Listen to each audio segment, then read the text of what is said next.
jejak-jejak batu yang memiliki formasi aneh. Termasuk diduga batu kerbau raksasa ini yang di situ masyarakat kemudian menyembelihnya dan dibagikan secara bersama-sama. Karena memang masyarakat agraris itu sering melakukan pengorbanan dan dibagi-bagikan. Coba kita keliling-keliling, selain juga kita mencari artefak-artefak yang dimungkinkan ada di sekitar batu raksasa ini. Nah, di sini kita menemukan sebuah kunci ya, kunci raksasa. Jadi ini ada kunci raksasa yang apakah ini juga tinggalan peradaban kuno? Guys, jangan lupa like, subscribe, dan komen ya kan.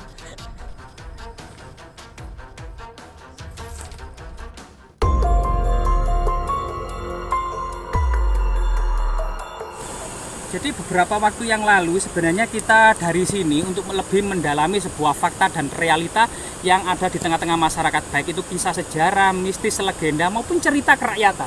Terutama di area ini itu banyak ya yang diduga memang erat kaitannya dengan sebuah situs megalitik atau neolitik megalitik masa prasejarah yang pada masa kerajaan Majapahit dikenal dengan Kabuyutan. Coba kita kunjungi ya situs ini.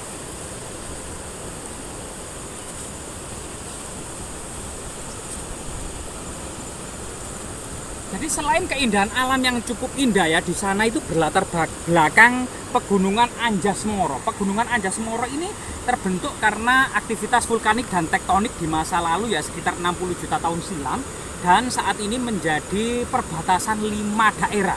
Yang pertama Kabupaten Mojokerto, Kabupaten Jombang, Kabupaten Kediri, Kabupaten Malang, dan Kota Batu.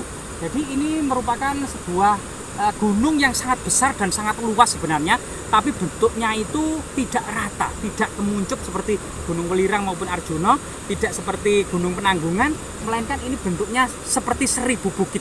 Bahkan di data-data yang tersebar di artikel memiliki 40 puncak, dan puncak tertinggi adalah puncak Anjasmoro. Jadi ini sesuatu yang sangat luar biasa sekali. Dan tentunya di lereng-lereng Gunung Anjasmoro yang penuh misteri ini banyak tinggalan-tinggalan, baik itu tinggalan prasejarah neolitik megalitik maupun jejak-jejak peradaban kuno, pertapaan-pertapaan ya. Karena memang pernah pada suatu masa lebih dari 1500 tahun Pulau Jawa ini benar-benar menganut agama Hindu-Buddha ya, yang sangat lama dengan munculnya kerajaan-kerajaan besar seperti Sailendra, seperti Isana, Kadiri, Kahuripan, Singosari, dan Majapahit ya. Dan ini sesuatu yang memang tidak bisa dipungkiri, bagaimanapun juga pengaruh dari anak benua India tentang sebuah falsafah peradaban Hindu-Buddha telah benar-benar mempengaruhi kehidupan Nusantara.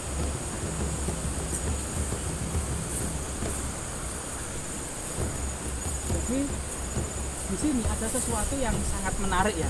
Ada semacam gugusan seperti kubur batu ya, atau juga seperti kemudian formasi-formasi aneh dari formasi batu yang terlihat magis gitu ya.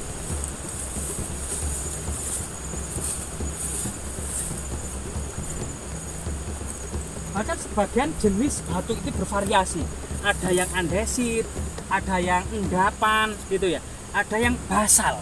Artinya memang terbentuknya Gunung Anjasmoro yang berbukit-bukit ini tidak terlepas dari sebuah kontinuitas dari aktivitas vulkanik dan tektonik yang berangsur-angsur selama jutaan tahun. Sehingga batu-batu ini memiliki warna corak yang bervariasi.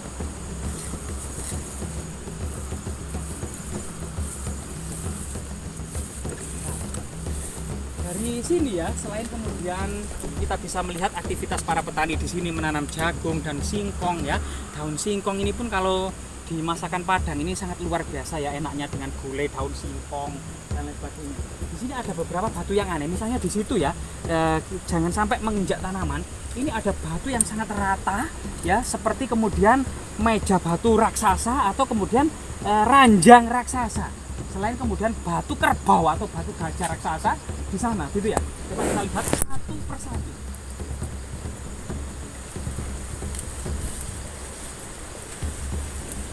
Jadi rahayu. Jadi kita mendapati sesuatu jejak yang aneh di sini ya. Cuman ada kue di sini ya. Jadi sangat mungkin sebagai persajian, kita juga kurang tahu ya. Tapi batu ini menyerupai ranjang raksasa atau meja batu raksasa. Kemungkinan masa lalunya juga merupakan semacam meja batu dolmen atau meja persajian ya. Karena persajian adalah salah satu wujud syukur para petani akan hasil yang melimpah serta sebuah harapan.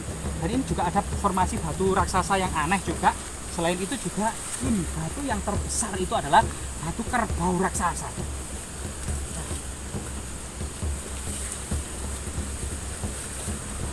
Nah, di sini kita mendapati batu kerbau raksasa gitu ya, yang juga dikelilingi oleh batu-batu yang lebih kecil di seluruh arah mata angin ya.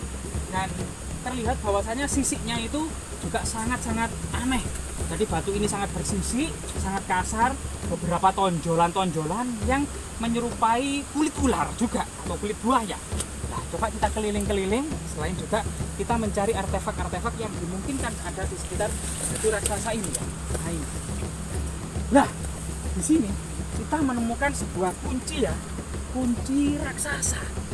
Jadi ini ada kunci raksasa yang apakah ini juga tinggalan peradaban kuno semacam pintu gerbang kerajaan Majapahit atau kunci yang baru, kita juga kurang tahu. Namun entah apa kunci raksasa ini tergeletak. Bayangkan gemboknya itu seberapa ya, kalau kuncinya saja seperti ini, gemboknya tentu mungkin sangat besar sekali.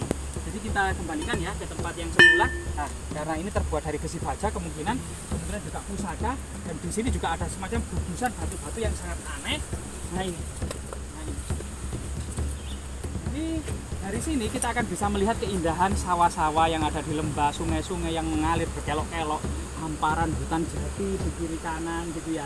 Kemudian jejak-jejak batu yang memiliki formasi aneh, termasuk diduga batu kerbau raksasa ini pada masa lalu diduga lokasi ini memiliki 3 fungsi ya, sebagaimana kemudian fungsi-fungsi menhir yang ada di in situ ya, yang ada di lokasi. Ini yang pertama adalah diduga ini untuk mengikat binatang kerbau, yang di situ masyarakat kemudian menyembelihnya dan dibagikan secara bersama-sama. Karena memang masyarakat agraris itu sering melakukan pengorbanan dan dibagi-bagikan semacam kerbau, dan itu kepalanya bisa kemudian dipersembahkan kepada diberikan kepada kepala suku gitu ya. Dan daging yang ini dan itu ada semacam jabatan-jabatan tertentu di tengah-tengah masyarakat. Yang kemudian fungsi yang kedua adalah sebagai kemudian pemujaan akan kesuburan. Jadi menjulang tinggi, kuat, keras itu sebagai lambang kesuburan, atau kemudian tempat bersemayamnya arwah-arwah leluhur gitu ya. Dan yang diduga di area yang sangat indah ini pada masa lalu, terutama pada bulan purnama gitu, tempat bermusyawarahnya para tetua desa dalam kemudian memikirkan urusan masyarakat, urusan bersama, urusan kerakyatan ya, urusan bangsa dan negara tentunya ya. Dan itu sangat-sangat unik ya di masa prasejarah, ketika masyarakat hidup dalam sebuah komunitas desa yang dikelilingi oleh hutan, yang masih hewan-hewan liar itu masih banyak, harimau, badak, banteng, kerbau liar, kemudian kijang, menjangan, kancil, itu masih banyak sekali di hutan-hutan.